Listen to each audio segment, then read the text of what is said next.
Un bus scolaire caillassé, attaqué par une bande, mercredi dernier sur l'île de Mayotte.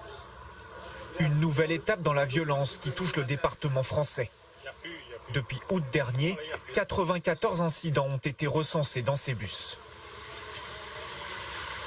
Voilà l'état de la zone de guerre. Vous imaginez 30 gosses à l'intérieur.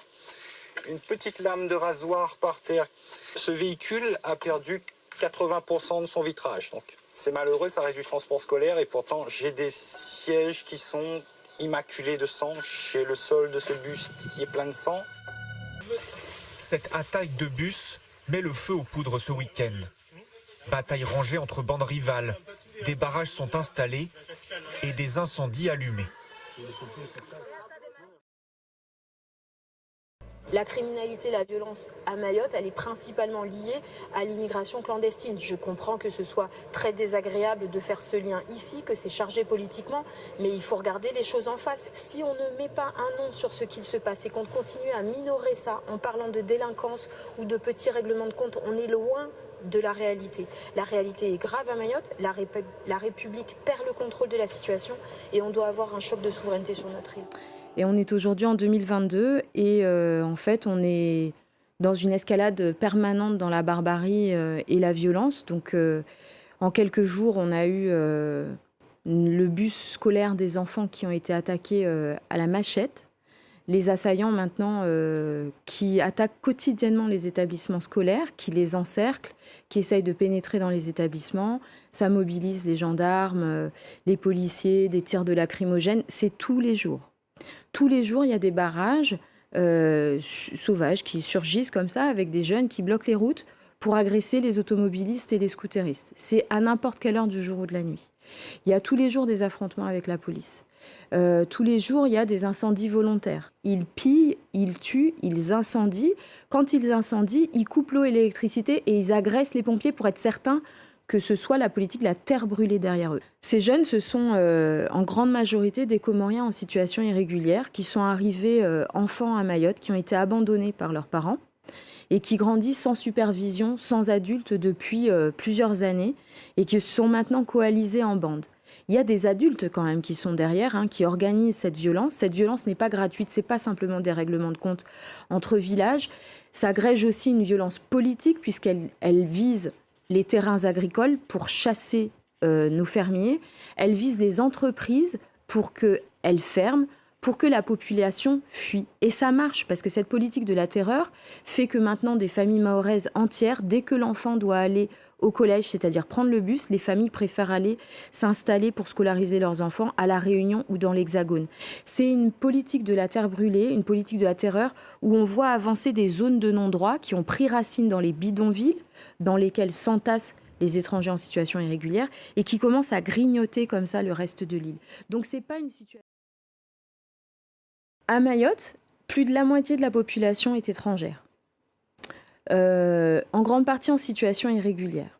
On est aujourd'hui avec 80% des affaires au tribunal à Mayotte concernent des étrangers en situation irrégulière. 80% des détenus dans notre prison sont des Comoriens en situation irrégulière. Donc faire le lien entre la violence et l'immigration à Mayotte, c'est une évidence. Parce que quand on parle de submersion à Mayotte, on n'a plus accès à nos services publics. 80% des inscrits dans nos écoles sont des enfants comoriens qui arrivent par bateau le matin même. On n'arrive plus à suivre la machine démographique qui est en marche à Mayotte. 80% des parturientes dans notre hôpital sont des Comoriennes qui arrivent en bateau. C'est une machine démographique qui est en train d'engloutir Mayotte. On devrait construire, si on suit la machine qui est en route, une école par semaine. Quel territoire peut subir ça? Un territoire hexagonal, ça voudrait dire que vous avez la moitié de la population dans la rue qui est étrangère. Quand on parle un discours public qui ne correspond pas à la réalité, quand on nous dit qu'il faut faire de la prévention, c'est de la délinquance. Non, on découpe des gens en morceaux, on les torture et on les laisse sur le bord de la route. C'est de la barbarie. Donc il y a un phénomène... Mes chers collègues, il y a quand même deux territoires qui sont le laboratoire de vos politiques passées, et les uns et les autres. Vous, anciens socialistes, vous, à droite, qui ont été et les uns et les autres au pouvoir, vous portez une co-responsabilité dans cette situation. C'est Mayotte et c'est la Guyane. Et je suis désolé, mais vous devriez avoir quand même mauvaise conscience face à cela. Bien sûr que Mayotte vit notre futur. Bien sûr que Mayotte vit notre futur et qu'on doit regarder très précisément ce qui se déroule à Mayotte. Si vous ne faites rien aujourd'hui, ça veut dire que vous abandonnez Mayotte. Ça veut dire que vous acceptez l'idée qu'un jour Mayotte ne soit plus dans la République française. Oh, je sais qu'un certain nombre d'entre vous rêvent de cela parce que c'est pas assez, ça rapporte pas d'argent, enfin je ne sais quoi d'autre dans votre vision très commerciale des choses. Mayotte coûte de l'argent, donc il faut s'en séparer. Mais il y en a beaucoup d'autres qui comprennent que ce sont nos compatriotes et que parce que ce sont nos compatriotes, il faut qu'ils restent évidemment dans la France. Alors évidemment, cet amendement est en arrière de la main par rapport à ce que nous souhaiterions. Mais M. Kabardine fait partie du groupe LR et les LR sont très opposés à la suppression du droit du sol. Mais malgré tout, c'est mieux que rien. Et c'est la raison pour laquelle nous, en tout cas, nous le voterons. Écoutez, Mayotte sera probablement notre futur en métropole. Que les Français regardent bien ce qui est en train de se passer à Mayotte parce que cela pourrait être notre futur si on ne reprend pas dès maintenant le contrôle. À Mayotte, 50% de la population est étrangère. On dit souvent qu'elle est la première maternité de France. Il y a là-bas des barrages dans les rues.